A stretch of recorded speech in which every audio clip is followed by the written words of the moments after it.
Reduzum. Hier zitten we op camping Janneke als projectgroep Gelok van Reduzum.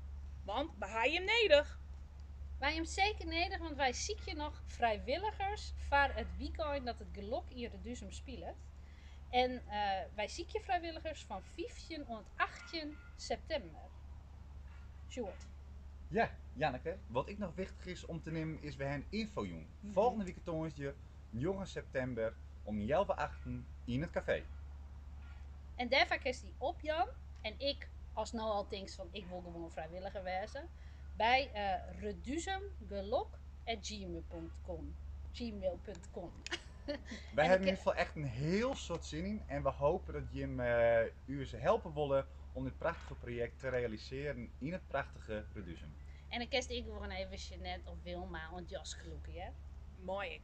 Hey, tot dan! Ongauw! Hoi.